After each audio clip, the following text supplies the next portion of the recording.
French and Indian War was a war between the French and the British over land in North America. The French believed that they deserved the land because they were bringing wealth and power to their country. The British thought they deserved the land because they were there first, and they needed the French land to avoid overpopulation in the 13 colonies.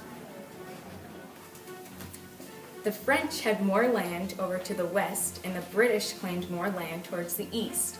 The disputed land was in the middle because the British were moving west in search for more land. These were disputed more especially where rivers were, because both colonies wanted waterways for resources and travel. After 7 years of brutal, bloody fighting between the British and the French and the Indians, the British triumphed and took control of certain lands in North America.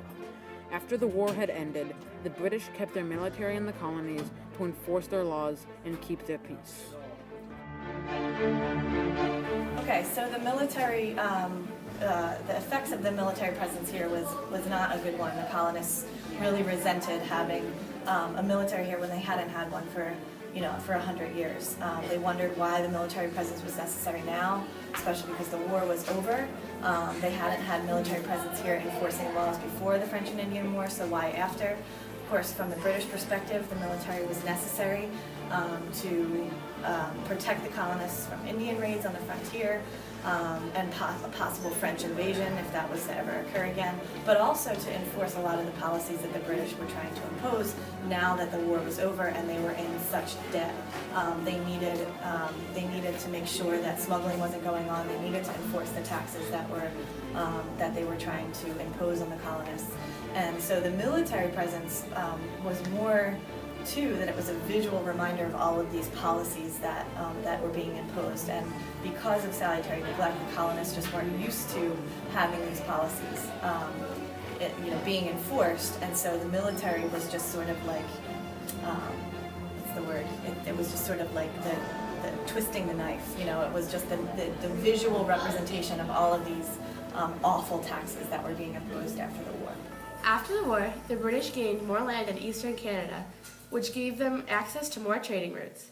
The land the British gained gave them much more resources and power, but they were greatly in debt because of the war. Because of this, the mother country had to end this period of salutary neglect and start imposing taxes on the colonists. They imposed the Molasses Act, which was a tax on the colonists for items such as molasses. The Sugar Act reduced tax on molasses, but created tax on many other necessities, such as sugar and coffee. The many native groups that were upset with the British banded together under the rule of Pontiac and attempted to drive the British out of the Great Lakes, Illinois Country, and Ohio Country regions. The Royal Proclamation of 1763, issued by the British, declared that the British colonists couldn't settle past the Appalachians to keep peace with the natives and keep the colonists organized. The British did not want their colonists spread out because that would limit their control over them, and that is the last thing that they wanted. The Stamp Act was a tax imposed by British Parliament on the British colonies in America that required the printed materials in the colonies be produced on stamped paper produced in London. Colonists had a right to be mad about the taxes. They had been neglected for about 100 years and were now helping to fund the British. The taxes were unfair, they were unjust, and they had to help the British who were never around when they needed the help.